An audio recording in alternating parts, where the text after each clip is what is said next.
Así es, comienza aquí su programa Doctor en Casa con todos los consejos que nosotros día a día le entregamos a usted para que viva mejor y tenga buena salud. Vamos a hablar hoy día de los sentidos, pero vamos a hablar de uno en especial. En forma general, los sentidos, estamos hablando de la visión, de la audición, del olfato, del gusto, nos conectan con el medio ambiente. Son verdaderos sensores que nos dicen qué está pasando a nuestro alrededor y con eso nuestro cerebro, con esta información, nos permite actuar. Y uno de los sentidos que me interesa hoy día contarle a usted y vamos a desarrollar este tema es la audición. Quiero explicarles en una gráfica que vamos a ver a continuación cómo funciona. Fíjese, tenemos el sonido, ¿no es cierto? El ruido, el sonido, la palabra, se conduce por el oído, por este conducto es el conducto auditivo externo, pega en el tímpano, mueve estos huesecillos que están acá y que después activan el sistema coclear. Ese sistema activado manda un impulso por este nervio que llega al cerebro y finalmente, ¿no es cierto?, terminamos escuchando, ¿no es cierto?, en el cerebro, donde no solamente existe el proceso de la transmisión, ¿no es cierto?, del sonido, sino que también de entender este sonido. Eso es muy importante, es un gran y complejo sistema que nos permite, ¿no es cierto?, escuchar. Pero cuando esto falla, quedamos desconectados, ¿no es cierto?, con este sentido. Claramente existen compensaciones, las vamos a conversar y hablamos entonces de sordera. Vamos a hablar de este tema en profundidad y estamos con Marta Arrocet, fonoaudióloga de la Universidad Andrés Bello, que nos acompaña. Muchas gracias, Marta, por estar hoy día. Muchas gracias a ustedes por la invitación. Con nosotros en el programa. Sí. Fíjate que hablamos de sordera. Quisiéramos entender, tú eres experta, cuál es la profundidad del problema en nuestro país desde pequeños y cómo esto se desarrolla hacia el adulto.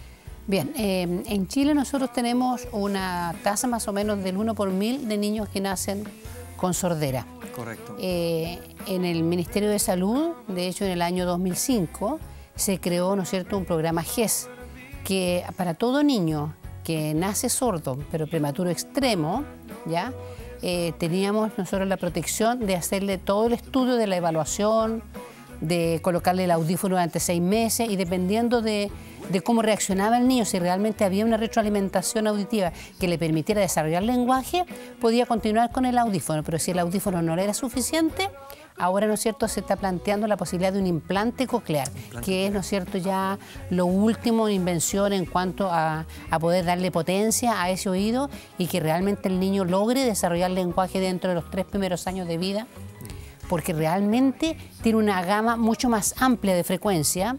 El niño logra percibir incluso umbrales cercanos, muy cercanos o iguales al normal. Por lo tanto, nosotros tenemos un niño implantado dentro de los primeros 3 años de vida y tenemos al niño a los 6 años en una escuela regular normal. Correcto. Lo que por un lado, ¿no es cierto?, ayuda al desarrollo del lenguaje y del habla del niño, de la comunicación, pero también ayuda a la familia, a los aspectos psicológicos, ¿no es cierto? Y además es un ahorro para nuestra sociedad de no tener que, ¿no es cierto?, trabajar con un niño en diagnóstico y tratamiento toda una vida por su sordera. Te hablaba, fíjate, Marta, del diagnóstico, vamos a entrar también al tratamiento. Me gustaría ir a un punto que es el tema del diagnóstico, de la detección. Las mamás hoy día pueden estar preocupadas, a lo mejor hoy día usted, mamá, tiene una guaguita, ¿no es cierto?, de 1 año o menor, y usted tiene algunas dudas, algunas inquietudes, algunas preguntas. ¿Cómo se detecta? ¿No es cierto? Bueno, ¿Y de qué edad podemos detectar que nuestro hijo tiene sordera? Bueno, el plan del Ministerio de Salud en este momento es poder llevar a todo Chile un programa de tamizado. Es decir, guagua que nace y guagua, ¿no es cierto?, que no se va antes de no realizarle un examen de emisión autoacústica de potenciales que nos verifique, de alguna manera nos indique si el niño viene con una audición normal. Entonces hay todo un algoritmo en el cual si el niño falla en el primer examen, se cita a los 15 días, de tal manera de diagnosticarlo precozmente. Cuando hablamos de precozmente, perdona, Marta, ¿es desde qué edad? Es decir, ojalá que nació. O sea, antes de las 24 horas de irse a su casa, ¿ya? La madre ya sabe que tiene que volver a un examen o ya sabe que el primer examen que se le realizó en su hospital o en su clínica donde haya nacido el niño, correcto, ya sabe que el niño, ¿no es cierto?, ya viene con un problema o se sospecha un problema o viene normal. Cuando tú hablas de este tamizaje o de aplicar esto, ¿es una realidad hoy día? ¿Se quiere implementar? O sea, ¿cómo viene un poquito esto? Ya, en el año 2005, como te decía, el tamizado era solamente para niños prematuros extremos. Correcto. Es decir, hasta 1500 gramos. Donde había una sospecha directa y que podía existir el problema. Que normalmente esos niños venían, ¿no es cierto?, un alto porcentaje de niños con una hipoacusia. Nosotros hablamos de hipoacusia dentro de los grados de la sordera. Hoy en día, ¿no es cierto?, hay todo un estudio hasta los 2 años. Estamos asegurando por el Ministerio de Salud hasta los 2 años el diagnóstico precoz de los niños. O sea, un seguimiento de los niños hasta los 2 años. Correcto. De tal manera que apenas se detecta ese niño, audífono. Y un buen audífono de buena calidad. Y luego, ¿no es cierto?, del audífono, si este niño no rinde, no desarrolla lenguaje, este niño va a postular a un implante coclear. Y ese implante coclear, ¿no es cierto?, partió acá en Chile a nivel de salud pública en el año 2003 con un plan piloto en el Hospital Barros Luco. Cuando hablas de audífono, hablas de implante coclear, para que la gente lo vaya entendiendo. ¿Cuál es la diferencia, que tú le explicas, entre un audífono y un implante coclear, para definir esos términos? Ya, el audífono es un dispositivo que lo único que hace es amplificar el sonido. Por lo tanto, un audífono lo que va a hacer, ¿no es cierto?, es aumentar la voz, pero además todos los ruidos ambientales. Es como subir el volumen, ¿no? Exactamente, subir el volumen. Correcto. En cambio, y además tiene un rango determinado de frecuencia. Ajá. Hablamos aproximadamente hasta los 4000 Hz. Ya. Por lo tanto, abarca, ¿no es cierto?, una gran parte de los sonidos del lenguaje, pero no todos. ¿Ya? Correcto. Pero también, ¿no es cierto?, nosotros no solamente hablamos con fonemas, sino que hay ritmo, hay melodía, hay velocidad. Y además, ¿no es cierto?, hay unión entre sonidos, ¿cierto?, que permite que uno comprenda las inflexiones o si están preguntando o están afirmando. Todas esas variedades, ¿no es cierto?, de la comunicación la adquiere cuando uno tiene un rango frecuencial más amplio. De acuerdo. Esa posibilidad la da el implante coclear, coclear, porque tiene un rango frecuencial mucho más amplio, de tal manera, ¿no es cierto?, de que el niño no solamente va a detectar mayor volumen, sino que además va a tener, ¿no es cierto?, mayor capacidad para detectar, ¿no es cierto?, los formantes de cada uno de los sonidos. Porque O sea, si hay vibración. O sea, absolutamente todas las habilidades de la percepción auditiva tienen que ver con la velocidad, con la cantidad, con figura y fondo, con la memoria auditiva, ¿ya? Correcto. Eso lo gana con el implante coclear. Cuando hablamos de audífono, es externo, es como lo que yo tengo acá puesto hoy día en la oreja, ¿no es cierto? Yo escucho por acá Exactamente. cómo me hablan. Ya, Bueno, eso, pero hay implantes externos, hay implantes eso. intra. Y cuando tú hablas de aural. implante, el implante es... El implante es otra cosa. El implante es un dispositivo que se va a realizar, ¿no es cierto?, con una cirugía. Exacto, a en eso la iba. cual se va a colocar, ¿no es cierto?, en la cabecita, se va a sacar la piel, ya, ¿no es cierto?, se va a colocar ese dispositivo por dentro. ¿Ya? Exacto. Ahora, actualmente los mejores son de titanio, de tal manera que no es rechazado por el organismo de la persona. Y eso entonces el cirujano, el otorrino, lo va a llevar, ¿no es cierto?, por el oído medio y lo va a introducir en la cóclea, en el fondo bordeando, ¿no es cierto?, la misma figura de la cóclea. Correcto. Y estimulando ya no solamente las células que están, ¿no es cierto?, dañadas, sino que va a estimular el nervio. Y con eso entonces va a estimular de tal manera que va a llevar toda la información al nervio y recorrer toda la vía que describiste hasta llegar a la zona auditiva temporal específica en que va a reconocer la persona lo que están hablando.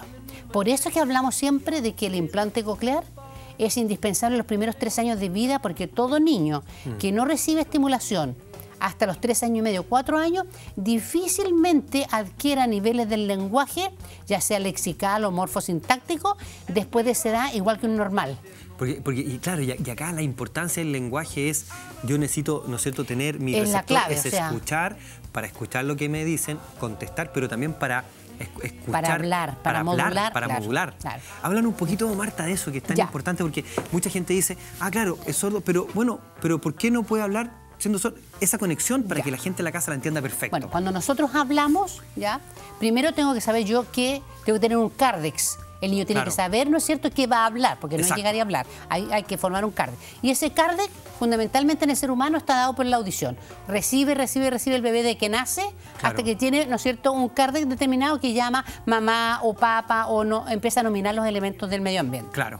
Por otro lado, cuando nosotros hablamos, para poder fonar necesito unos buenos pulmones, una buena capacidad de aire, Claro. ¿no es cierto?, este efecto de Bernoulli que va a producir un estrechamiento a nivel de las cuerdas vocales, va a salir la vibración y yo voy a modular el fonema que sea la, pero ya viene con un fuelle expiratorio que con el ruido de las cuerdas vocales y modulándolo Exacto. voy a pronunciar. Correcto. Entonces, si yo tengo un niño totalmente sordo, no es raro que no hable, pero no porque tenga un problema en el sistema fonador. Exacto, de sus cuerdas vocales, del sistema fonador, Exactamente. de los pulmones. Por eso que ahora se habla de mal llamados sordos mudos. A eso voy. Exactamente. Tal cual. Eso. Porque el sordo puede hablar. A eso voy. Es el Podrá concepto. hablar con, ¿no es cierto?, con falta de melodía, de ritmo, ¿ya? Pero incluso, o sea, con el audífono, ellos tienen una marcada hipernasalidad. Sí. Un niño implantado que nosotros ya tenemos en Chile desde el 2003. que hablan más con esta zona, ¿no? Sí, pero resulta que los niños con implante no hablan hipernasal. Nosotros tenemos niños implantados del año 2003 en adelante a la fecha, ¿Ya? e incluso hay un programa de la JUNAEP que implanta desde los 4 años hasta los 17, 18 años, que son niños más grandes y que son niños que usaron audífonos hasta los 7, 8, 10 años. Y en ese momento el audífono ya no les sirve porque ya la máxima potencia no les permite, porque muchas de las hipoacusias congénitas son hipoacusias progresivas, el niño va quedando sordo. Entonces ya el niño no le sirve el audífono. Y el implante le recupera inmediatamente y el niño mejora y por supuesto que puede llegar a la universidad. Nosotros tenemos niños de la JUNAEP que en este momento están en la universidad y están escuchando absolutamente todo. Tú hablas de un concepto y me gustaría ir aclarándolo. Tú hablas de hipoacusia. Hipoacusia es escuchar poco, escuchar menos. No, nosotros dentro hay distintos grados. Claro, nosotros hablamos siempre, en vez de hablar de sordera, decimos hipoacusia en sus diversos grados. Entonces tenemos la persona normal, la hipoacusia leve cuando estamos resfriados, por ejemplo. Claro, que se un poquito más lejos. O un poquito tapado. Una autoesclerosis, una fijación, ¿no es cierto?, de la platina del estribo, algún tumor en el oído medio, cualquier cosa, va dando una hipoacusia moderada ya, y ya una hipoacusia severa, profunda, que se va dando a medida que nos vamos adentrando en el oído. Si tenemos una patología coclear, generalmente estamos hablando, ¿no es cierto?, de pérdida ya moderada en adelante. Cuando hablamos del país incorrecto, cuando tú hablas del uso del audífono, ¿en qué grados de hipoacusia se utiliza?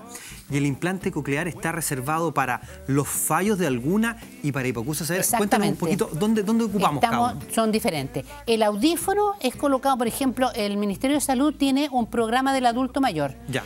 Todo adulto mayor tiene derecho a tener audífono a los 65 años. Correcto. Todo Chile. Ya sea ISAPRE o sea FONASA. Todo el mundo. De tal manera de que esas personas tienen una hipoacusia sensorio-neural, ¿me fijas?, de tipo descendente se describe, porque lo primero que se le daña a la persona son los agudos, luego después los tonos medios y después finalmente, en menor proporción, los graves. Correcto. De tal manera que los adultos mayores tienen un tipo de audífono determinado. Pero hay personas, por ejemplo, que tienen una hipoacusia moderada, ¿ya? Hay audífonos para hipoacusias leves, moderadas, severas y profundas. El GES va a cubrir a los adultos mayores a partir de hipoacusias de 35 o 40 decibeles en adelante, es decir, hipoacusias moderadas en adelante. En cambio, el implante en el mundo en general, ¿no es cierto?, fue creado fundamentalmente para las hipoacusias severas a profundas. Severas a profundas. A profundas. Correcto. Porque yo lo demás lo puedo solucionar con el audífono. Correcto. Ahora, si yo tengo, ¿no es cierto?, un niño que tiene una hipoacusia moderada y el otro oído tiene una hipoacusia severa y el niño está con serias dificultades de aprendizaje escolar y tiene que seguir a la profesora para hacerle lectura labial de lo que él no comprende, claro, yo con un implante lograría que ese niño estuviera más tranquilo, claro, con una mejor captación de lo que está pasando en su clase, se estaría integrando de mejor manera, pero en Chile se ha adentrado gradualmente el implante. Es un dispositivo que estamos hablando de 14 millones de pesos, de tal manera que se hace una excelente selección tanto en el Ministerio de Salud como en la JUNAEP para entregárselo a los niños más que realmente lo requieran y que tengan las condiciones que estábamos describiendo. O sea, no cualquiera. O sea, hay criterios de selección para audífono o para implante. Y hoy día los papás que tienen, ¿no es cierto?, un hijito con este problema, ¿qué hacen para poder llegar a tener esta solución? ¿Qué pasa? Tenemos listas que están esperando. Cuéntanos, ¿cuál es la realidad hoy día de esto que aparece como realmente una gran solución? Bueno, nosotros tenemos, a nivel de salud pública, nos orientamos todos hacia, ¿no es cierto?, el hospital, y el hospital, ¿no es cierto?, solicita al Ministerio de Salud, o el Ministerio de Salud también recepciona casos de niños, ¿no es cierto?, y los distribuye en sus centros de implantes cocleares. Ahí está el Hospital Soteo del Río en este momento, tenemos el Hospital San Borja Riarán, tenemos el Hospital Calvo Maquena, tenemos el Hospital Barros Luco, ya que son centros de implantes del sector público, porque también tenemos las clínicas particulares, ¿ya? Ahora, si un padre, ¿no es cierto?, tiene problemas con su hijo, si no es FONASA, que podría ser esos canales del Ministerio de Salud, tendría que ser a través de un ISAPRE. Correcto. ¿Lo cubren? FONASA, ¿Lo cubre la ISAPRE? Sí, la ISAPRE tiene que cubrirlo porque FONASA, si da la cobertura, replican la ISAPRE. Correcto. Por lo tanto, la ISAPRE no le va a regalar los 14 millones de pesos, pero la cobertura es bastante grande y tenemos ya niños implantados por ISAPRE. Perfecto. De tal manera que está la facilidad. Ahora, una vez que el niño se implanta, Durante el primer año se van haciendo calibraciones, que se llaman. En el fondo se le va aumentando la intensidad porque si el niño nunca ha escuchado, se tiene que poner el dispositivo con intensidad, ¿no es cierto? Exacto. Bajita para que vaya entendiendo el ruido ambiente y vaya discriminando los diferentes elementos que componen la vía auditiva y todas las habilidades auditivas.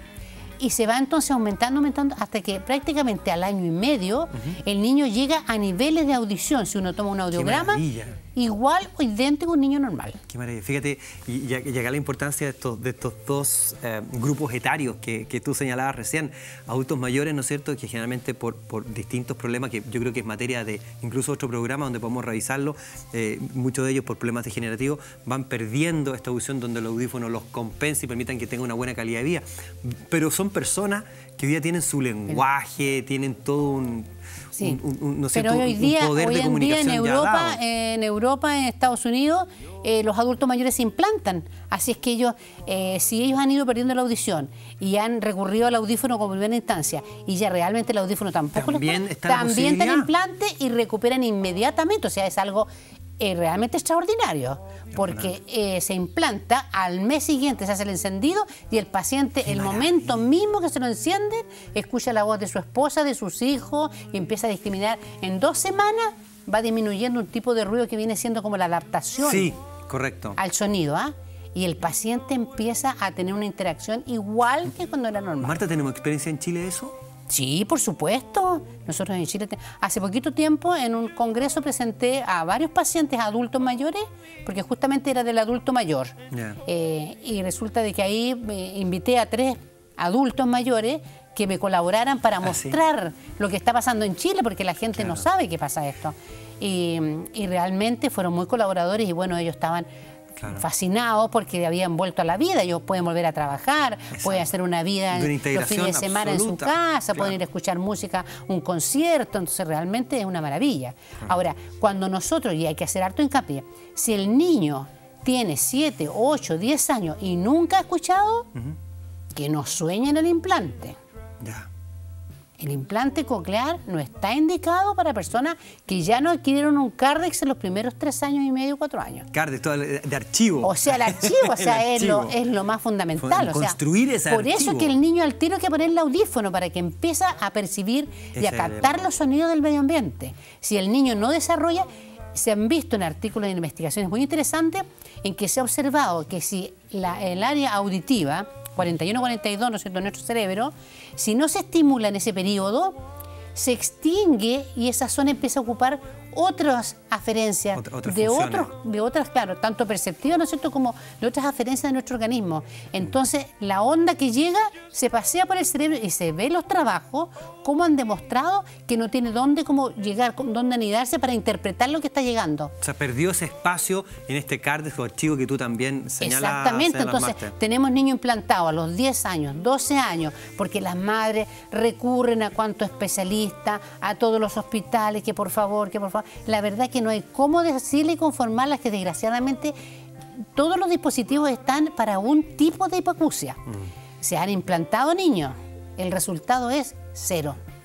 0, realmente quedan, ¿no es cierto?, con su dispositivo y a veces incluso se lo retiran porque captan igual ruidos. Exacto. Y que a veces es más molesto que gratificante para el niño. Es importante, Marta, porque de este programa, y eso queremos hacer nosotros, es llegar a tiempo, es educar a toda nuestra población, a todas las personas que nos siguen, para llegar a tiempo y ocupar estos espacios, como hoy día muy bien señala nuestra especialista, donde sí se puede hacer, ¿no es cierto?, un trabajo tan importante, tan delicado por otra parte, de recuperar no solamente la audición, sino también estructurar un lenguaje asociado. Marta, muchas gracias. Muchas gracias. Muchas gracias por estar hoy día con nosotros, que has invitado, por supuesto, para seguir conversando de este tema, que tenemos mucho por desarrollar. Marta, muy gracias amable, por estar hoy día con nosotros en el programa.